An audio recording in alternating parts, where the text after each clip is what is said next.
فرمایا کہ پڑوسی کے ساتھ حسن سلوک والا معاملہ کرو. جو ہمارے پڑوسی ہیں، جو ہمارے نیبرز ہیں، ان کے ساتھ حسن سلوک کا معاملہ کرو. فرمایا کہ 3 قسم کے پڑوسی ہیں. ایک وہ پڑوسی جو مسلمان ہے، رشتہ دار ہے. اس کے 3 حق ہیں. پڑوسی کے 3 حق ہیں. جو مسلمان ہے، آپ کا رشتہ دار ہے اور پڑوسی ہے. اس کی کتنے حق ہوئے؟ 3. پھر فرمایا کہ ایک پڑوسی وہ ہے جو صرف مسلمان ہے، آپ کا رشتہ دار نہیں ہے، اور پڑوسی ہے. اس کے 2 حق ہیں. کتنے؟ 2. مسلمان ہونے کا اور پڑوسی ہونے کا. اس کے 2 حق. اور تیسرا فرمایا کہ ایک وہ پڑوسی ہے جو صرف آپ کا پڑوسی ہے، آپ کا نیبر ہے، مسلمان نہیں ہے، رشتہ دار نہیں ہے. اس کے کتنے حق ہیں؟ 1. صرف آپ کا پڑوسی ہونے کا. فرمایا کہ ان کے حقوق جو ہے ادا کیا کرو، ان کے ساتھ حسن سلوک کا معاملہ کیا کرو. آج کل ہم دیکھیں کہ یہاں جس کنٹری میں ہم رہ رہے ہیں، جس ملک میں ہم رہتے ہیں، زیادہ تر جو لوگ ہیں ہمارے پڑوسی ہیں وہ غیر مسلم ہیں.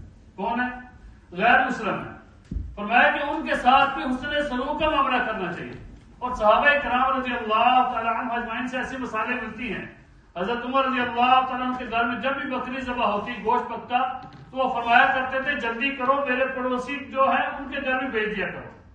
ایک دفعہ ان کے گھر میں کچھ مہمان آئے تو بکری کو ذبح کیا، تو بار بار پوچھتے تھے گوشت تیار ہو گیا، گوشت تیار ہو گیا، ہانڈی تیار ہو چکی ہے؟ تو گھر والے کہتے کہ ابھی نہیں ہوئی. ایک دفعہ پوچھا، 2 دفعہ پوچھا، پھر جب تیسری دفعہ پوچھا نا تو جو مہمان آئے ہوئے تھے وہ کہنے لگے کہ حضرت آپ فکر نہ کریں، ہم کھانا کھا کے جائیں گے. ہم کیا کریں گے؟ ہم کھانا کھا کے جائیں گے. حضرت عمر رضی اللہ عنہ نے فرمایا کہ تم تو کھانا کھا کے جاؤ گے، مجھے فکر ہے جو ہمارا یہودی پڑوسی ہے، مجھے اس کی فکر ہے. کس کی فکر ہے؟ جو ہمارا پڑوسی یہودی ہے، مجھے اس کی فکر ہے کہ اس کو بھی کچھ کھانے کے لیے مل جائے. تو ہمیں بھی اپنے جو نیبرز ہیں ان کی فکر کرنی چاہیے. فرمایا کہ 3 قسم کے نیبر ہیں. ایک تو وہ جو رشتہ دار ہے، مسلمان ہے اور آپ کا پڑوسی ہے، اس کے 3 حق ہیں. دوسرا وہ جو مسلمان ہے اور آپ کا پڑوسی ہے، اس کے 2 حق ہیں. اور تیسرا وہ فرمایا جو صرف آپ کا پڑوسی ہے، اس کا 1 حق ہے. اور ہمیں رسول اللہ صلی اللہ علیہ وسلم نے فرمایا اللہ کی قسم وہ بندہ مومن نہیں ہے. 3 دفعہ فرمایا. صحابہ نے پوچھا یا رسول اللہ صلی اللہ علیہ وسلم کون شخص ہے جو مومن نہیں ہے؟ کون شخص ہے جو مومن نہیں ہے؟ فرمایا جو کسی اپنے نیبر کو، اپنے ہمسائے کو تکلیف پہنچاتا ہو، وہ مسلمان نہیں ہے، وہ مومن نہیں ہے. تو ہمیں دیکھنا چاہیے کہ ہماری وجہ سے کوئی ہمارا نیبر پریشان تو نہیں ہے، ہماری وجہ سے کوئی تکلیف میں تو نہیں ہے. ایک شخص آیا کہنے لگا یا رسول اللہ صلی اللہ علیہ وسلم مجھے کوئی ایسا عمل بتا دیجئے کہ جس کے ساتھ میں جنت میں چلا جاؤں، ایسا عمل کہ جس کے کرنے سے میں جنت میں چلا جاؤں. رسول اللہ صلی اللہ علیہ وسلم نے فرمایا تم محسن بن جاؤ. کیا کرو؟ محسن بن جاؤ.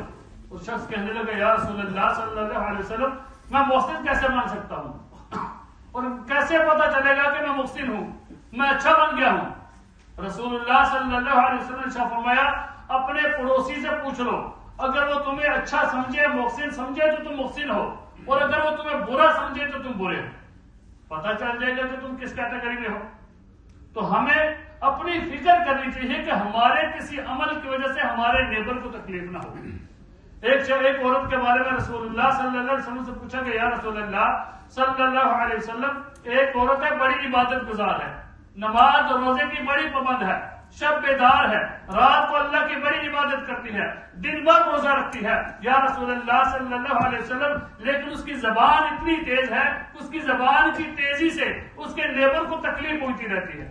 رسول اللہ صلی اللہ علیہ وسلم نے فرمایا اس کے اندر کوئی خیر نہیں ہے، وہ تو جہنمی ہے. تو ہمیں اپنے قول و فعل کے اوپر غور کرنی چاہیے کہ ہماری کسی بات کی وجہ سے، ہمارے کسی کام کی وجہ سے ہمارے نیبر کو تکلیف تو نہیں ہو رہی. رسول اللہ صلی اللہ علیہ وسلم شاہ فرماتے ہیں کہ جبریل امین میرے پاس اتنی بار آئے، اتنی بار مجھے نیبرز کے بارے میں، ہمسایوں کے بارے میں تاکید کی، مجھے خیال ہوا کہ ہو سکتا ہے ان کو وراثت میں حصہ دینا پڑے.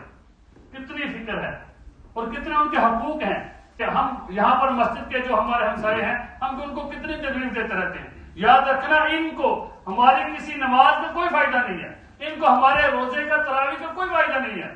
ہماری نماز، ہمارا روزہ ہمارے لیے ہے، اس کا سوال جواب ہم سے ہوگا، لیکن یہ جو نیبر ہے ان کو اگر کسی چیز کا فائدہ ہوگا وہ ہے ہمارے حسن اخلاق کا، ہمارا ان کے ساتھ رہن سہن، ہماری ان سے بات چیت کرنا، اس چیز کا ان کو فائدہ ہوگا۔ ہمارے روزے کا، ہماری نماز کو ان کو کوئی فائدہ نہیں ہے کہ ہم ساری رات اللہ کی عبادت کریں، ساری رات ہم قرآن پڑھتے رہے، ساری رات تہجد کی نماز پڑھتے رہے، اللہ کی عبادت کرتے رہے، ان کو اس چیز کا کوئی فائدہ نہیں ہے۔ اگر ان کو کسی چیز کا فائدہ ہوگا تو حسن اخلاق کیا ہے، ان کے ساتھ جو اچھی بات کی گئی ہے، ان کے ساتھ جو اچھا معاملہ کیا گیا ہے، جو ان کے ساتھ پیش آئے، اس چیز کا ان کو فائدہ ہوگا، اور یہی ان کے لیے دعوت ہے۔ اگر ہم ان کو ڈائریکٹ جا کے دعوت دیں، قرآن و سنت کی ان کے بات کریں، وہ نہیں سننے کے لیے تیار، لیکن ایک جو ہم ان سے مسکرا کے جب بات کرتے ہیں، جب ان سے اچھے طریقے سے بات کرتے ہیں، وہ ہماری اس دعوت کو قبول کرتے ہیں، ہمارے ساتھ چلنے کے لیے تیار ہو جاتے ہیں۔ اس ملک کے اندر تو ہمیں یہی چیز تو دعوت والی، یہ بات ہے دعوت کی، یہ فکر ہے کہ ہمیں اپنے پڑوسیوں کے ساتھ اچھے سلوک کے ساتھ پیش آنا ہے۔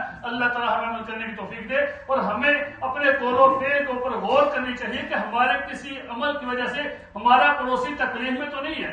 یہاں پر ہم بار بار ایک ہی اعلان ریپیٹ کرتے ہیں، بھائی اپنی گاڑی کو غلط جگہ پہ پارک نہ کرو، اپنی گاڑی کو غلط جگہ پہ پارک نہ کرو، ڈبل یلو پہ اپنی کار کو پارک نہ کرو، اپنے کسی پڑوسی کو تکلیف نہ دو، رات کو کھڑے ہو کے یہاں پر باتیں نہ کرو۔ کیوں؟ کہ وہ پڑوسی سو رہے ہیں، وہ تو غیر مسلم ہے، وہ تو سو رہے ہیں، ہم نماز پڑھ رہے ہیں، ہم قرآن پڑھ رہے ہیں، ان کو کس چیز کا فائدہ؟ وہ تو کہیں گے یار یہ لوگ عبادت کرنے آتے ہیں یا ہمیں تنگ کرنے آتے ہیں۔